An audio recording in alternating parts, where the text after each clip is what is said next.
Hey, this is a mobile-focused video, so if it's not your thing, don't worry, we get it. We occasionally talk mobile here. It's a different class of gaming altogether, but there's been an interesting phenomenon lately. The mobile version of PlayerUnknown's Battlegrounds, or Pubg, has been rising to prominence after a lukewarm start, and just now this week, Call of Duty Mobile launched. So basically, now we have the big three on mobile in a big way: Fortnite, Pubg, and Call of Duty, the heavy hitters. Fortnite is kind of in a different class, but today we're going to take a look at Pubg Mobile versus Call of Duty Mobile. You know, what's the difference and how are they similar?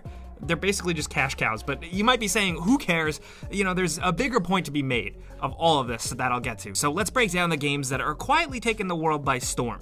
Pubg Mobile serves as a pretty good direct version and representation of the real game. It's a typically big old 2 GB download and it's relatively fun.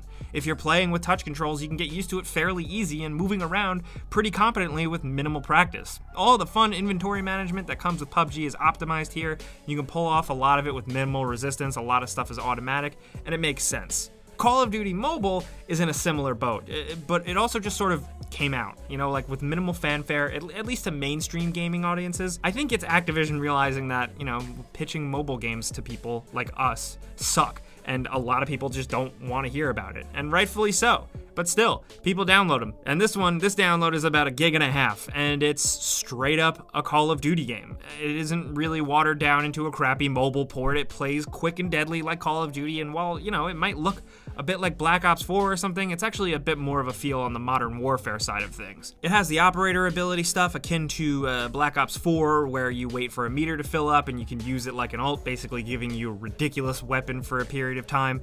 This is where the class-ish and loadout stuff feels very different from Pubg Mobile, obviously. This feels distinctly Call of Duty, with grenade choices, earnable weapon attachments, and customization options, and just a lot of progression to level up and chew through. Pubg has gotten a little better on those fronts since launch, but Call of Duty has tons more. And of course, it's worth noting that all of this leveling up and progression is heavily geared towards monetization. Everything that would make a console or PC gamer rage out big time is basically here, and it's bad. Call of Duty Mobile has a premium pass, which, you know, gets you more rewards and gives you more points quicker. There are random weapon crates you can buy, currencies to give real-world dollars for, all going towards all of this progression. Also, the game basically gives you a tutorial that trains your rabbit brain to learn how to get into the loop of, you know, buying stuff. It's weird, and it's gross, and it's not good. It also prompts you to check out stuff to buy pretty often, like pop-ups, and pretty much whenever you fire up the game.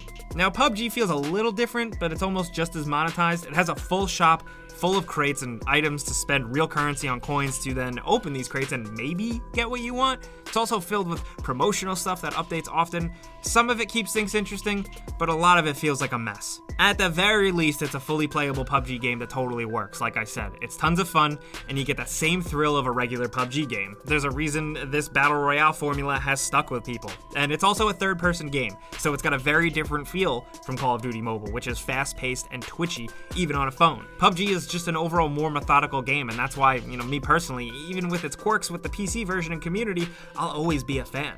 Call of Duty has modes going for it though. This is where it clearly beats out Pubg, but they're different games. There are quite a few different ways to play COD Mobile, and the larger amount of game mode options make quite a difference. Frontline, team deathmatch, bot matches, domination, search and destroy, and more. Multiple maps, ranked matchmaking options round out a pretty impressively big suite. Still, I just don't think it's worth the aggressive monetization though. It's also worth noting that while they both control very well, both Pubg and COD Mobile as of right now don't have official controller support. Craftier people have tried to make it work, but the game and its developers seem to be trying to keep things even for now. And Pubg overall now at this point is much more stable. It's got problems, yeah, but COD Mobile is extremely young, and there's some occasional lag, some balancing issues, really just stuff that comes with early multiplayer game launches nowadays. But the big thing that unifies them both, Tencent. Both Pubg Mobile and COD Mobile are published by Tencent Holdings, the absolutely massive China-based multinational conglomerate. One of the biggest companies in the world, and what they are capitalizing on here is not really PC and console players, it's an entirely different one, obviously, the mobile market. This is where they thrive, this is where they make their money, and they're going for an intentional player base.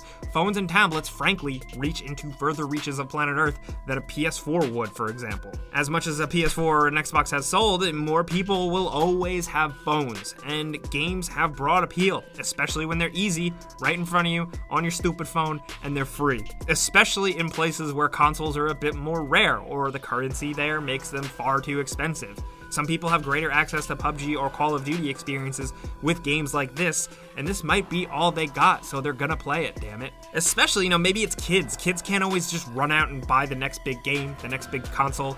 This is their option. All they have is an old tablet, and that's the reason why a lot of these games hit the top of the App Store so quickly. This is why mobile gaming is on such a massive rise. These two games are the greatest blatant examples of it. I don't like exactly how it's impacting the gaming industry as a whole and our little corner of it. I don't like this monetization becoming widespread accepted by casual players, but that's a whole other conversation and a whole other video. Really, we're just talking about the two biggest mobile hardcore gaming experiences right now, a quick look, and in doing so, we're just trying to point out why these things are a big deal, why they exist, what's behind them, and what they purely exist to do. So now you know, if you didn't. But which do you prefer? Maybe you hate mobile games. If you had to play one, which one would it be and why? Maybe if you are a mobile gamer, I am not going to dunk on you at all. If you are playing these, what do you like? What do you not like? Let's talk about anything Pubg Mobile or Call of Duty down in the comments. We'd like to hear from you, what you're playing. Clicking the like button though helps us out a ton. If you're new, consider subscribing and hitting that notification bell because we put out videos every single day, and every month we put out a mobile game top 10 focused video. But as always, thanks for watching, and we'll see you guys next time.